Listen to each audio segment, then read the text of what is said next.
चलिए बच्चों, बढ़ाते हैं अपनी कहानी को आगे। अब है क्या आगे वाला कॉन्सेप्ट, ध्यान से सुनना समझना।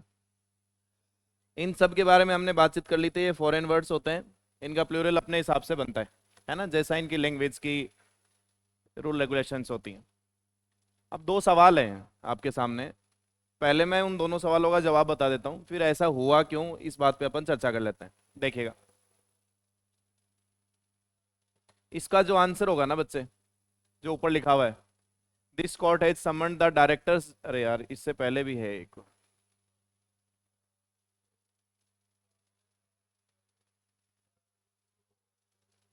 ये देखो, ये दो सवाल हैं। ये दो सवाल कर लिए थे क्या कल? ये थोड़ी कर लिए थे। ये हो गया था क्या? चलिए, फिर ठीक है।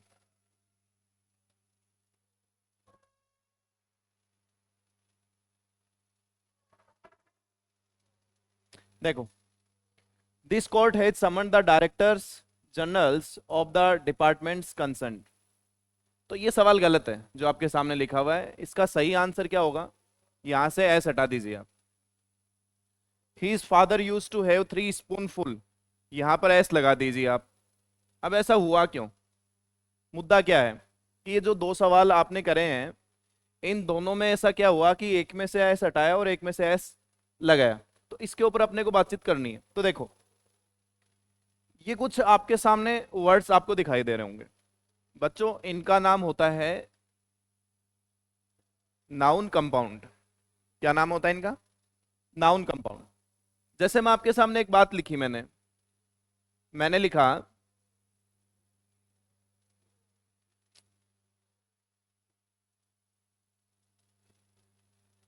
होटल। ये मैंने एक नाम लिखा, ठीक है। तो आप इसका अगर प्लूरल बनाओगे तो होटल का प्लूरल क्या बनाओगे? क्या बनाओगे? होटल्स। समझ रहे हो मेरी बात? अब मान लो मैंने इसी के साथ में इनमें से कोई भी नाउन लिख दिया। मान लो ये लिखा क्रिकेट ग्राउंड, लिखता हूं मैं क्रिकेट ग्राउंड। तो अब ये जो आपने लिखा है ना, इसमें दो नाउन है। एक नाउन तो ये ग्राउंड है, और दूसरा नाउन कौन है? ये क्रिकेट है। तो ये दोनों नाउन मिलकर के जो बना रहे हैं, उन्हें अपन कहते हैं कंपाउंड नाउन। और ये जो अकेला नाउन होता है, इसे अपन कहते हैं सिंपल नाउन। इसे अपन क्या कहते हैं? Simple noun. और जो नीचे आपने लिखा है, इसका नाम होता है कंपाउंड नाउन।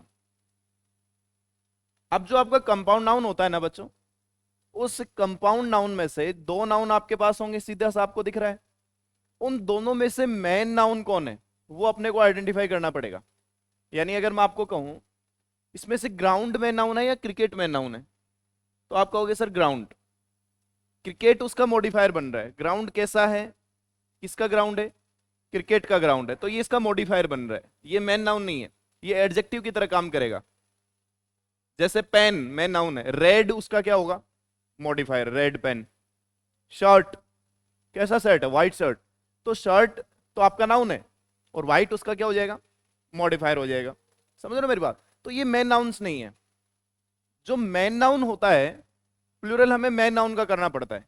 तो अगर अपन इस कंपाउंड का प्लूरल करने जाएंगे तो एस कहां लगाएंगे अपन? ग्राउंड के साथ लगाएंगे, क्रिकेट ग्राउंड्स। ये हमारा आंसर होगा अगर अपन इनका प्लूरल बनाना चाहें। तो यही कॉन्सेप्ट यहां अपन अप्लाई कर रहे हैं इन क्वेश्चंस पे जो आपको सामने दिखाई दे रहे हैं, एग्जांपल्स पे। हो क्या रहा है, आपका जो अटॉर्नी जनरल है, अगर आप इसका प्लूरल बनाने जाओगे ना बच्चों, तो इसमें जो मेन नाउन है वो अटॉर्नी है। मेन नाउन कौन है इसमें? अटॉर्नी। इसमें जनरल मेन नाउन नहीं है। तो यहां पर आप इसका जैसे प्लूरल बनाओगे तो इसका प्लूरल बन जाएगा अटॉर्नीज जनरल। ये इसका प्लूरल बनेगा। अटॉर्नी जनरल का प्लूरल क्या बनेगा? Attorneys general. ये इसका प्लूरल बनेगा। दूसरा देखो, यहां पर लिखा हुआ है जनरल मैनेजर। तो यहां पर मैनेजर में नाउन है। पोस्ट का नाम क्या है? मैनेजर। मैनेजर कौन सा है? General manager. तो यहां पर ये मैनेजर जो है वो मेन नाउन है। अगर ये मैन नाउन है तो इसका जब आप प्लूरल बनाओगे तो क्या बनेगा? जनरल, जनरल मैनेजर्स, ये इसका प्लूरल बन जाएगा। अब यहां पर ये जो जनरल है ना, वो एक आर्मी की पोस्ट है, अलग अलग जनरल होता है, उसमें से एक पोस्ट का नाम है मेजर, मेजर जनरल। तो यहां पर जो मैन नाउन है वो जनरल है, तो इसका जो प्लूरल बनेगा वो क्या बनेगा? मेजर जनरल्स, ये इसका प्लूरल बनेगा। कोर्ट मार्शल, मार्शल जो है वो आर्मी से रिलेटेड एक वर्ड होता है, समझ गए मेरी बात? और आर्मी से रिलेटेड कोर्ट को क्या बोला जाता है? Court martial. जो आर्मी से रिलेटेड, आर्मी जो अपना करती है उसके हिसाब से सजा सुनाती है, वहां का जो कोर्ट है उसका नाम क्या है? जैसे पब्लिक कोर्ट भी होता है, समझ रहे हो मेरी बात? फैमिली कोर्ट भी होता है, इस तरीके से कोर्ट्स होते हैं ना, उसी तरीके से क्या होता है? कोर्ट मार्शल, यानी आर्मी से रिलेटेड कोर्ट को अपन क्या कहते हैं? कोर्ट मार्शल कहते हैं। तो इसमें जो मेन नाउन है वो कौन है? कोर्ट। तो इसका जो प्लूरल बनेगा वो क्या बनेगा? कोर्ट्स मार्शल, ये इसका प्लूरल बन जाएगा। समझ रहे हो? ऐसे ही डेप्यूटी डायरेक्टर, इसमें जो डायरेक्टर है वो मेन नाउन है, डायरेक्टर पोस्ट का नाम है, और डेप्यूटी उसका क्या है? मॉडिफायर। तो इसका जो ही प्लूरल बनाओगे वो प्लूरल क्या बन जाएगा? डेप्यूटी डायरेक्टर्स, ये हो जाएगा। फुटबॉल ग्राउंड, तो इसमें ग्राउंड क्या आपका? मैन नाउन, इसका प्लूरल कैसा बन जाएगा? Football grounds. ऐसे ही ग्राउंड रिपोर्ट, इसमें रिपोर्ट क्या आपका? मैन नाउन, तो इसका प्लूरल क्या बनेगा? Ground reports. इसमें जो है वो forget me not, forget me not, ध्यान से देखना, याद रख लो इनके बीच में हाइफन भी हो सकता है, हाइफन समझते हो ना, इस तरीके से। तो जिसके बीच में हाइफन होता है वो एक सिंगुलर वर्ड होता है। कैसा वर्ड होता है? तो ये सिंगुलर वर्ड है, तो इसका जो प्लूरल बनेगा वो लास्ट में लगा दीजिए, फॉरगेट मी नॉट्स, ये हो जाएगा इसका प्लूरल। फॉरगेट मी नॉट का प्लूरल क्या होगा? Forget me nots. ऐसे ये चेक इन, तो ये भी सिंगुलर वर्ड है, तो check ins, not checks in, check ins. ऐसे ही बिल्डअप्स, ऐसे ही पासर बाईज मत कर देना, इसका होता है पासर्स बाई। राहगीर, जो बगल से गुजरने वाले होते हैं, रास्ते में चलने वाले जो लोग होते हैं, पासर्स बाई। ऐसे ही होता है लुकर्स ऑन, देखने वाले लोग। तो ये इनके प्लूरल होते हैं बच्चे, समझ गए मेरी बात? तो अब जो हमारे सवाल थे दोनों, उन सवालों में लिखा हुआ था this court has summoned the directors generals, court ने बुलावा भेजा है, बुलावा भेजा था, किसको भेजा था? डायरेक्टर। अब मतलब ये प्लूरल लिखना चाह रहा है भाई, डायरेक्टर्स जनरल ज्यादा तो हो ही सकते हैं, क्यों नहीं हो सकते? एक एक के अंदर हो ही सकते हैं। तो उन्होंने अगर उसे बुलावा भेजा था तो इसमें प्लूरल नाउन किसका बनेगा अपने का? किसका बनेगा? डायरेक्टर का। और ये क्या रह जाएगा आपका? जनरल, ऐसा का ऐसा, क्योंकि मैन नाउन कौन है इसमें? ये डायरेक्टर है।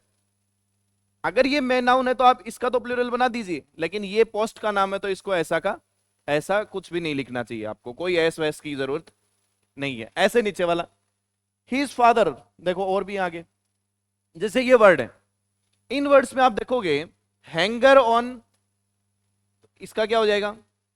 Hangers on plural. Handful, handful का प्लूरल क्या होगा? हैंडफुल्स। बैगफुल, बैगफुल का प्लूरल क्या होगा? बैगफुल्स। मैन ऑफ वर्ड का प्लूरल क्या होगा? MEN of word. Son in law क्या हो जाएगा? Sons in law plural. Man bag क्या क्या हो जाएगा? Man bags. मैन हैटर का क्या हो जाएगा? ये समझ लो थोड़ा सा, मैन हैटर और मैन टीचर। बच्चों मुझे एक बात बताओ, इस मैन हैटर का क्या मतलब है? क्या इसका मतलब ये है ए मैन हु हेड्स, या फिर इसका मतलब है वन हु हेड्स मैन? इस मेन हेटर का मतलब इन दोनों में से क्या होगा? क्या ये होना चाहिए या फिर ये होना चाहिए? ऊपर वाला या नीचे वाला? ए मैन हु हेट्स या वन हु हेट्स मैन? लगाइए अपना दिमाग, इस मैन हेटर का मतलब क्या हो सकता है, बोलो।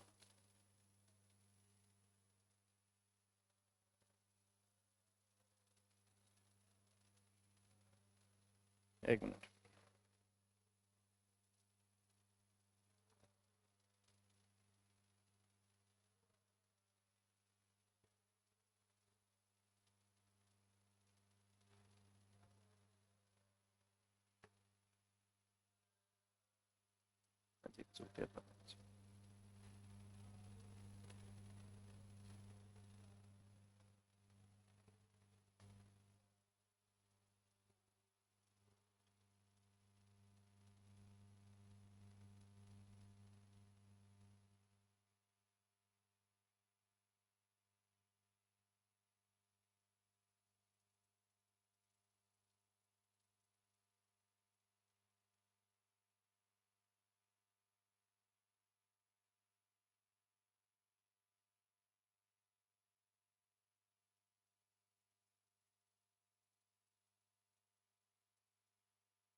हाँ देखो समझना, मैं ये क्यों बता रहा हूं आपको, क्योंकि इसमें कंफ्यूजन होगा बच्चों दो चीजों में। आपको एक बात याद रखनी है, दोनों में मैंने मैन वर्ड यूज किया है। इसमें ये जो मैन है वो क्या बन रहा है? क्या बन रहा है? सब्जेक्ट। और इसमें ये जो मैन है वो क्या बन रहा है? ऑब्जेक्ट। समझ रहे हो मेरी बात? तो जब आप इस तरीके से लिखो, मान लो ये लिखा हुआ है कि मैन हेटर, और एक मैंने लिखा हुआ है मैन टीचर। अब मान लो मैं मैन टीचर के लिए आपसे पूछता हूं, क्या मैन टीचर का मतलब ये होगा? मैन टीचर का मतलब क्या ये होगा क्या? ए मैन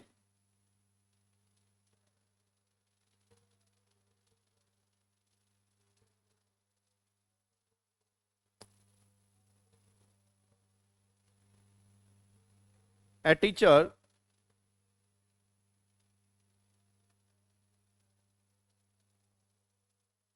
हु इज मैन, या ए मैन हु टीचेज?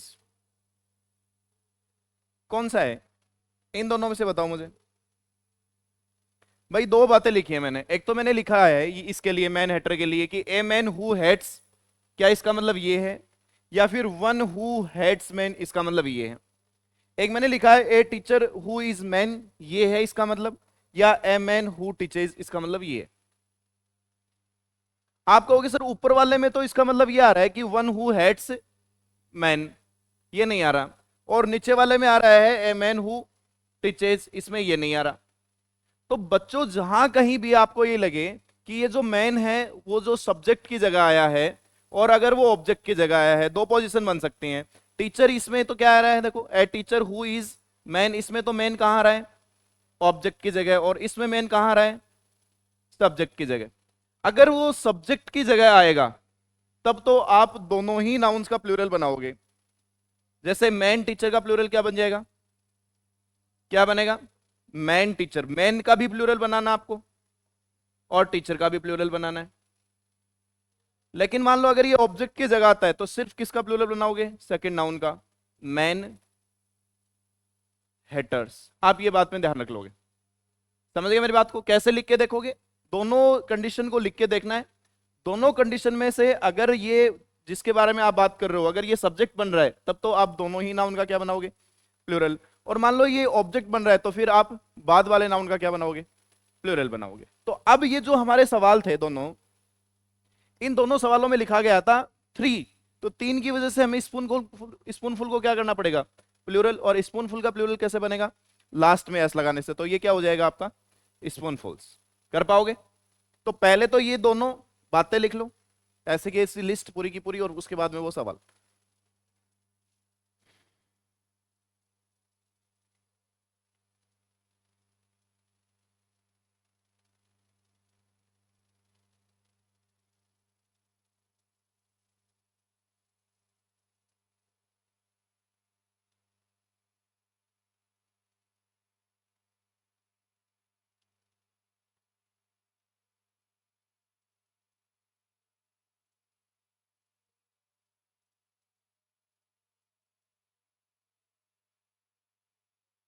इसको ऐसे लिख लेना थोड़ा सा,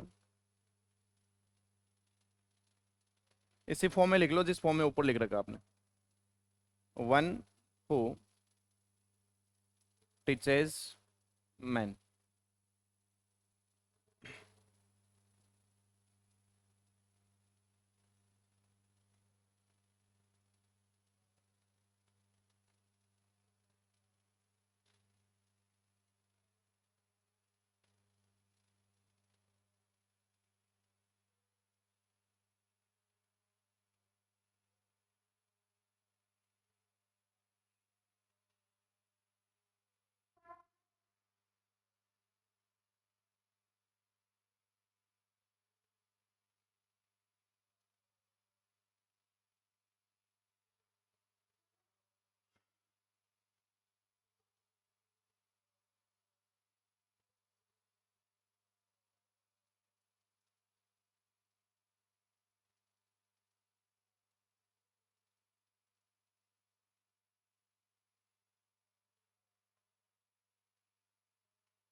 हो गया?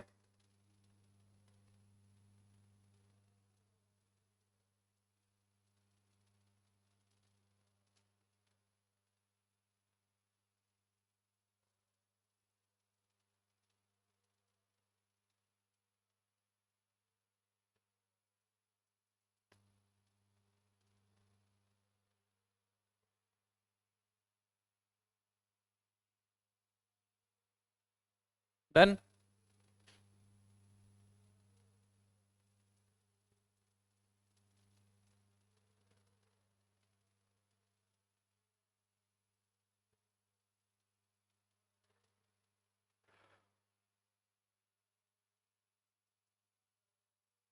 लिख लिया बच्चों?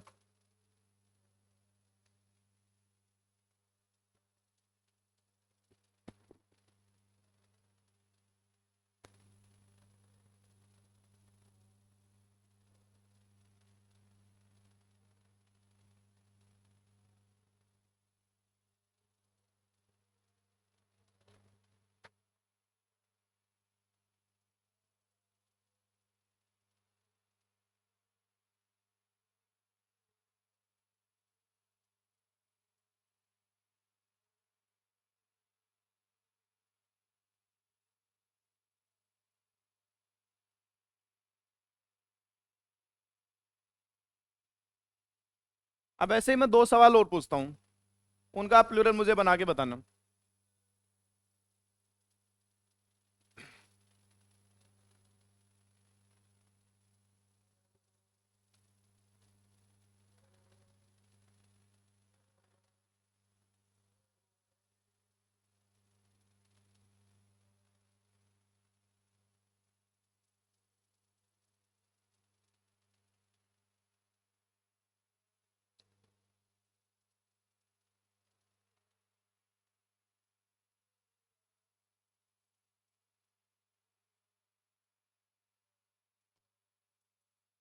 चलो देखो, एक तो मैंने लिखा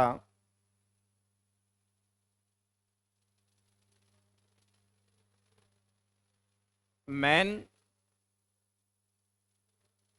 लिबरेटर, और एक मैंने लिखा मैन ड्राइवर। दोनों का प्लूरल बनाओ, मैन लिबरेटर और मैन ड्राइवर। देखो, मुझे एक बात बताओ, मैन लिबरेटर का मतलब क्या ये होता है? वन हु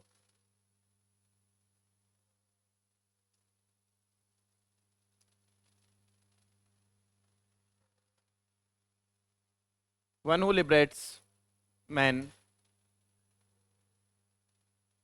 या ए मैन हु, या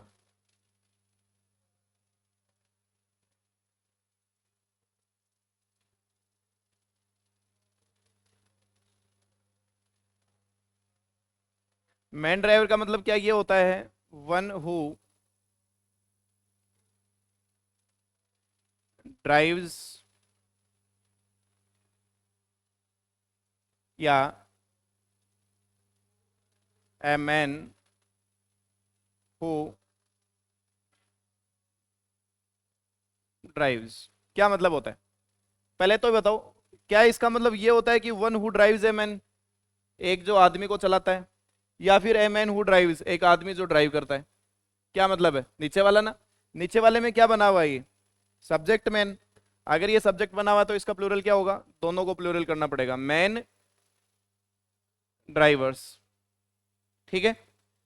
ऊपर वाले में man liberator, one who liberates man, या a man who is liberate. Liberate का मतलब आजादी होता है। क्या वो आदमी जो आजादी दिलाता है, या फिर वो आदमी जो आजाद है, जो दिलाता है ना? तो a man, sorry, one who liberates man, इसका मतलब इसमें मैन क्या बना हुआ है?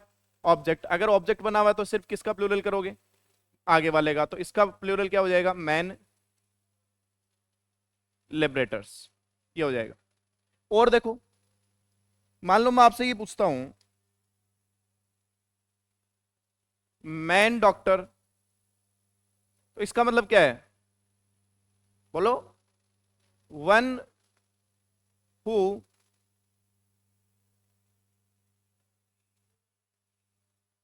ट्रीट्स मैन, या ए मैन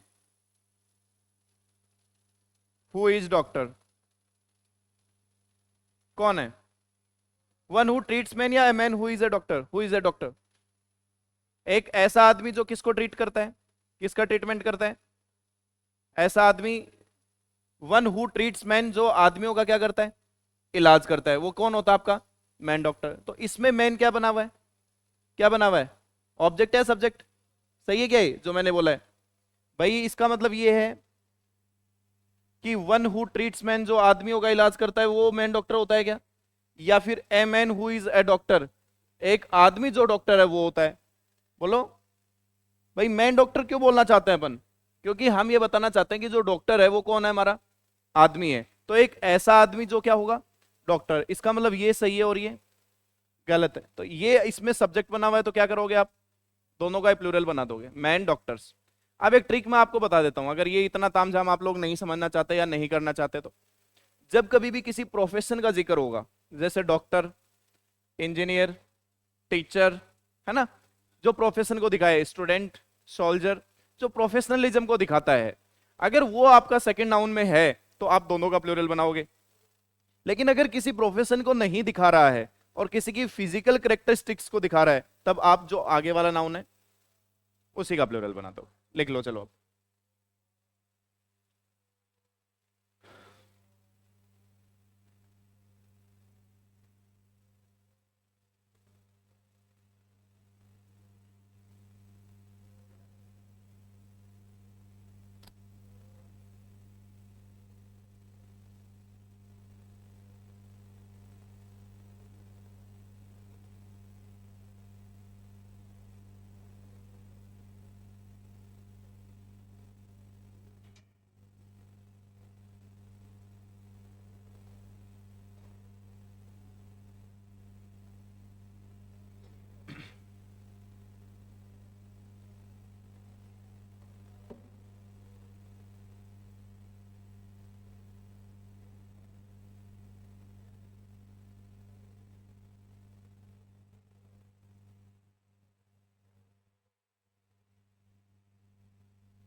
लिख ले। तो ये एक इंपॉर्टेंट कॉन्सेप्ट है, मैं आपको बता देता हूँ, बहुत बार ये आपसे पूछा जाएगा। अगर कोई प्रोफेशन आगे दे रखा है तो आप क्या कर दोगे, दोनों का ही प्लूरल बना दोगे। जैसे मैं अभी सवाल करवाऊंगा अभी।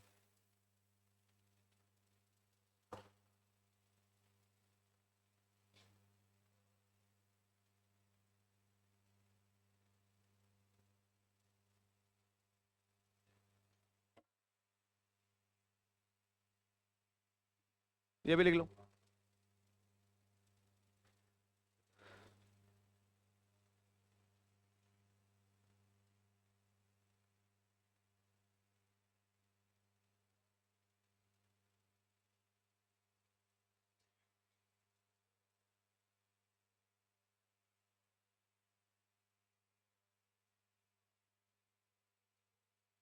डन।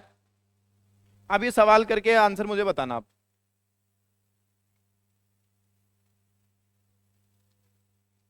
पहला सवाल है, the speaker of the Lok Sabha had a meeting with the secretary general of all the parties.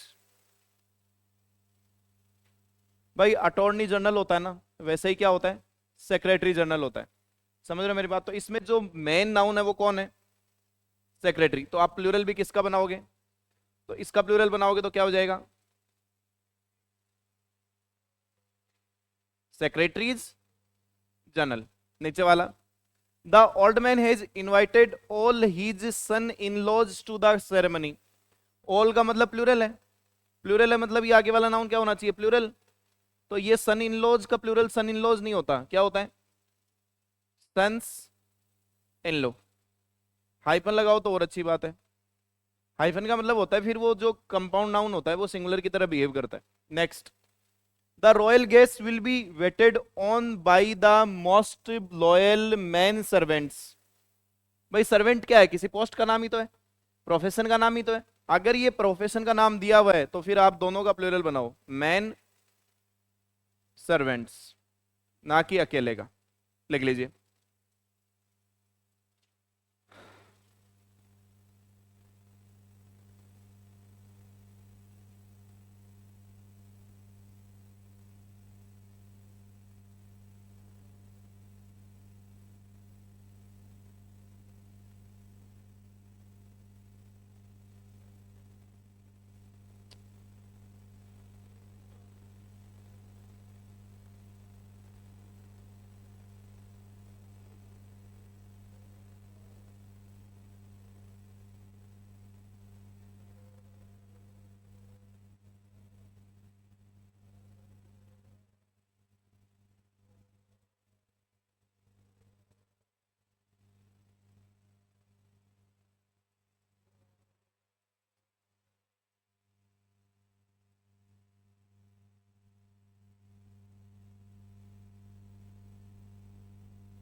हो गया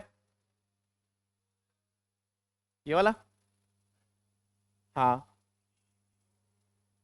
तीसरा क्या, the royal guest will be waited on by the most loyal man servants. कि जो रॉयल गेस्ट है ना,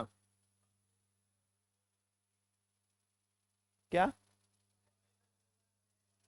बाई के बाद में क्या बोल रहे हो,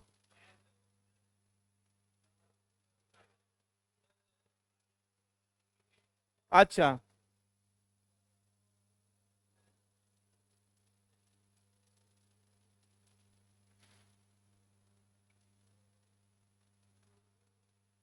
हो गया, बढ़िया आगे।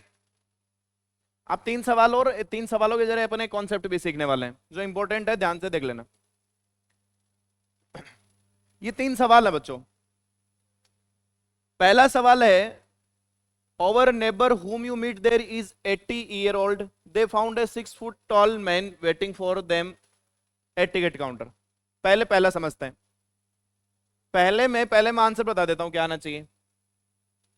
यहां आना चाहिए ईयर्स, तब ये सही होगा, अभी गलत है।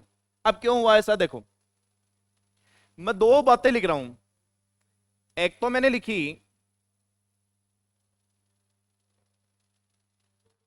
He is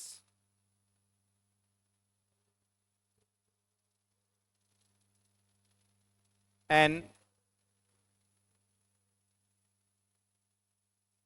80-year-old। एक मैंने लिखा Ravi is an 80-year-old man. ये दोनों ही गलत लिखे हैं मैंने। ये जो दोनों आपको सेंटेंस दिखाई दे रहे हैं ये दोनों गलत है। दोनों गलत इसलिए हैं बच्चे क्योंकि ऊपर जो आपने लिखा है ना, ही इज एन 80-year-old, इसमें ये ओल्ड जो है वो एडजेक्टिव है। ये ओल्ड क्या है, ये एडजेक्टिव को मॉडिफाई कर रहे हैं। समझ रहे हो मेरी बात, ये एडजेक्टिव है बच्चे।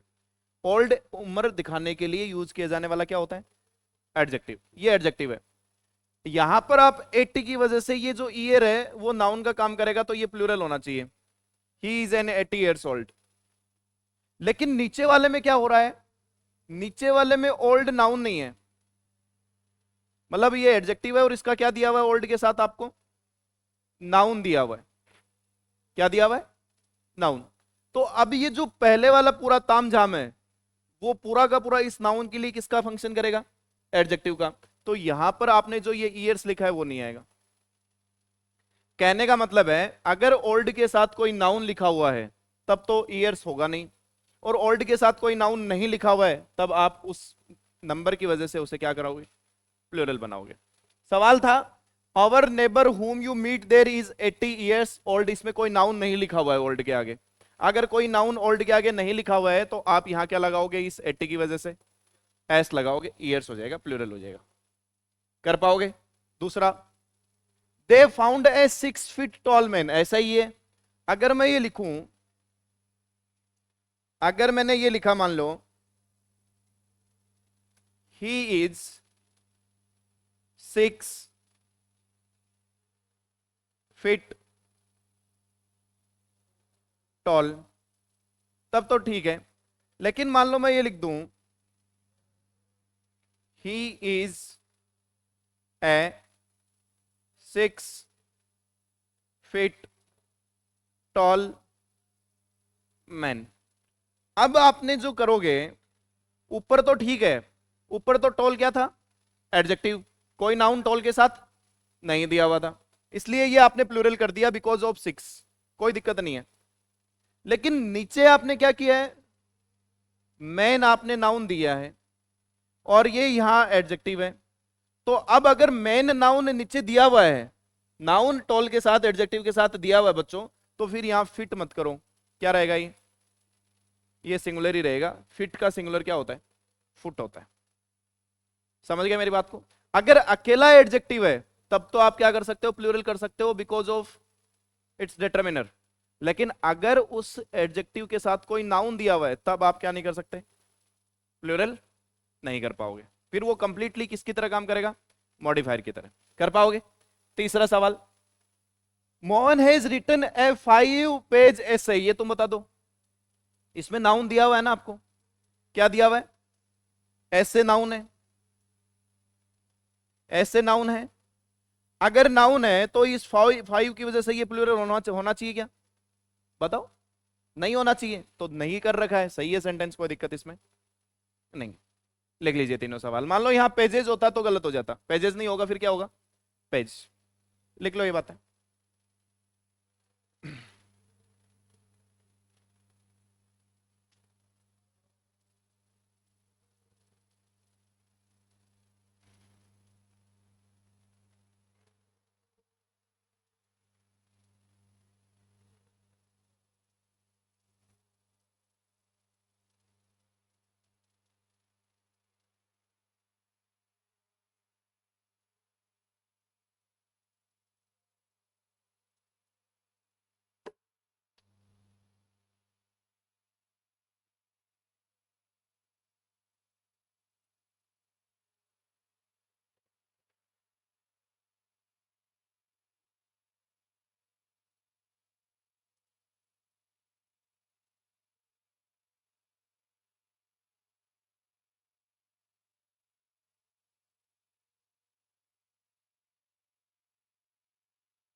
जागो ग्राहक जागो।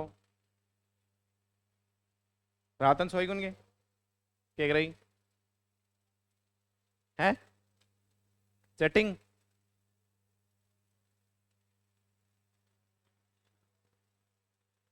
चलो आगे बढ़ते हैं।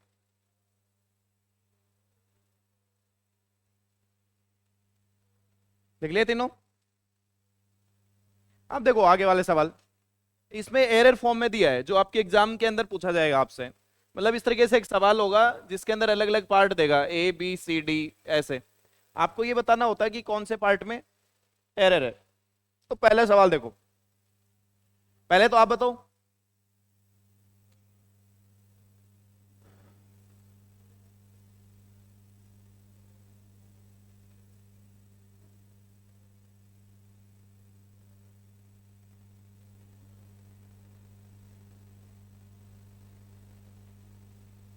देखो आप कहोगे सर इसमें कमेटी क्या दिया हुआ है आपको, नाउन।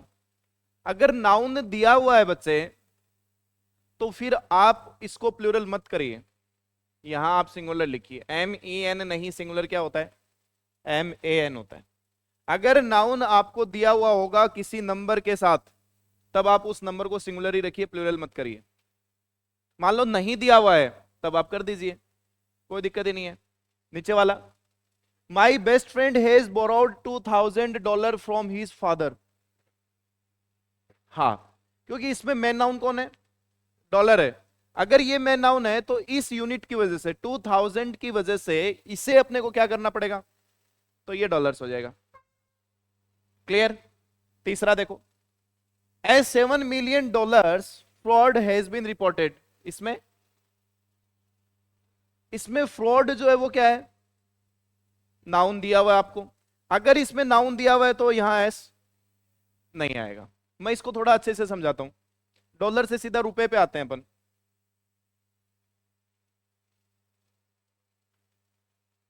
मैं सवाल लिख रहा हूं देखो। मैंने लिखा I have a 100 rupees note. एक मैंने लिखा आई हैव ए 100 रुपी। दोनों गलत हैं। दोनों इसलिए गलत हैं क्योंकि ऊपर जो आपने सेंटेंस लिखा है उसमें मेन नाउन कौन है, नॉट। मेन नाउन कौन है, नॉट। और ये इसका क्या है फिर, मॉडिफायर। अगर ये मॉडिफायर है तो ये प्लूरल नहीं होना चाहिए, क्या होगा यहां तो, रुपी। लेकिन नीचे वाले में मेन नाउन ही कौन है, रुपी। तो ये अब ए 100 की वजह से क्या होना चाहिए, प्लूरल। तो 100 रुपीज। लेकिन मान लो अब मैं इसी सेंटेंस को ऐसे लिख दूं, आई हैव टू, सॉरी ए 100 है ना, यहां तो रुपी रखना। अब मान लो मैंने लिख दिया आई हैव 200 रुपी, तो ये गलत है क्योंकि अब की बार आपके पास क्या है, अब की बार आपके पास क्या है, 200। अगर 200 है तो इस 200 की वजह से इसे क्या करोगे, प्लूरल, क्योंकि इसमें रुपी क्या है, मेन नाउन। तो रुपी, डॉलर, मिलियन, ट्रिलियन, ये सब के सब अगर खुद मेन नाउन है तब तो इनके यूनिट के हिसाब से आप इन्हें सिंगुलर प्लूरल बनाइए। लेकिन अगर ये खुद मेन नाउन नहीं है, इनके साथ में कोई दूसरा नाउन दे रखा है, तब यूनिट के हिसाब से वो जो दूसरा नाउन दे रखा है उसका सिंगुलर या प्लूरल बनाइए। ये मॉडिफायर्स होते हैं। लिख लो अभी, ये लिखने की जरूरत नहीं है, ये लिख लो।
हो गया?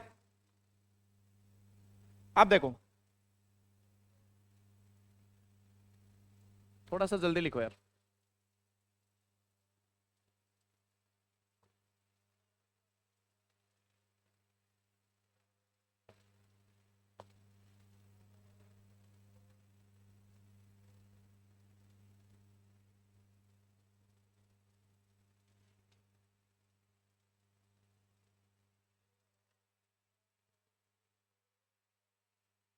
डन। अब इन सवालों को करने से पहले मैं आपको एक छोटी सी बात बताता हूं। आपके सामने कुछ वर्ड्स होते हैं, एक्चुअली वो डिटर्मिनर्स होते हैं, जैसे million,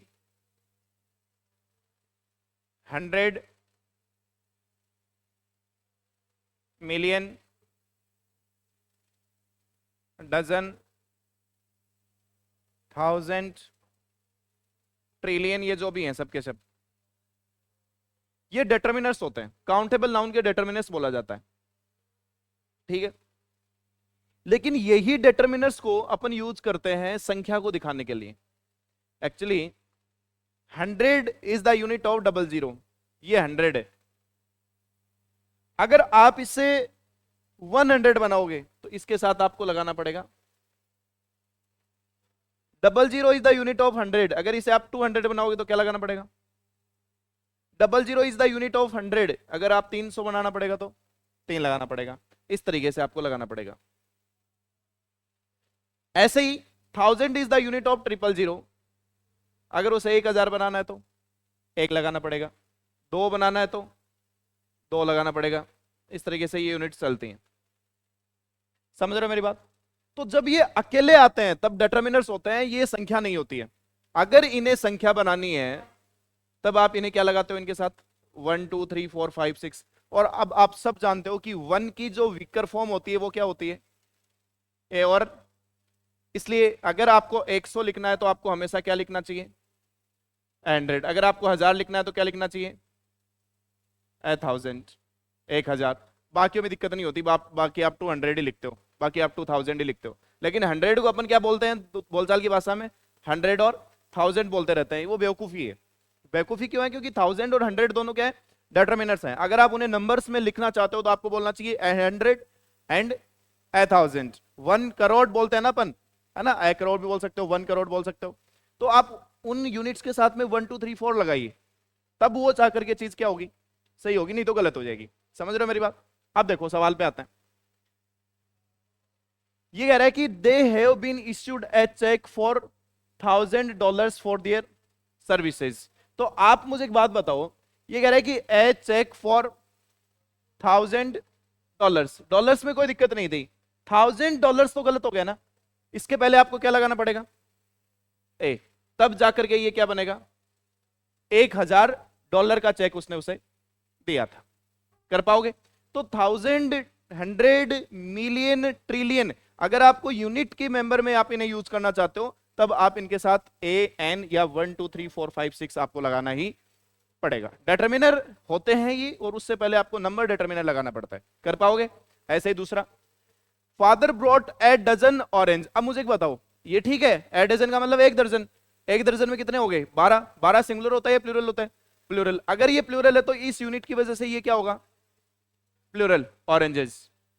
next, the man has ordered 5 dozens of the copies. अब बच्चों सुनो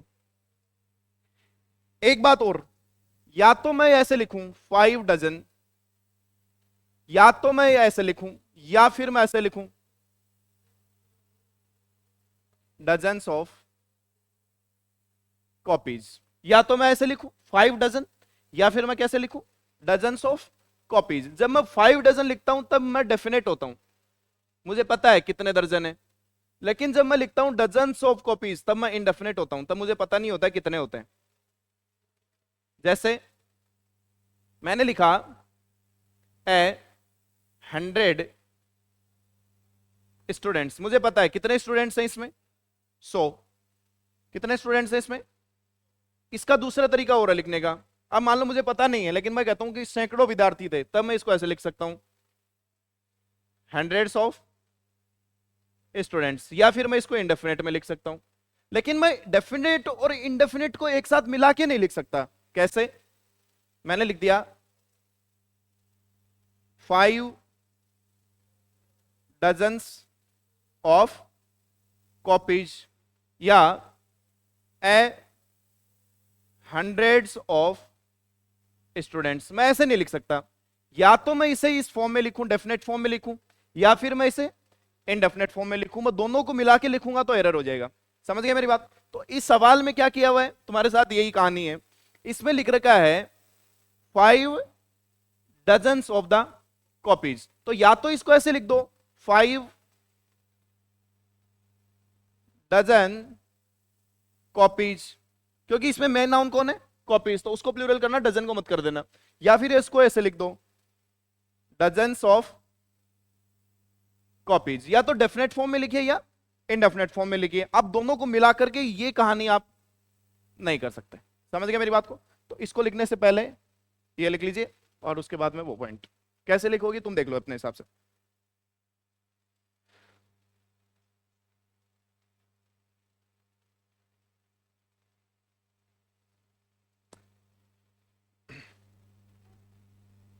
इससे आगे का कॉन्सेप्ट अपन देखेंगे अब कल।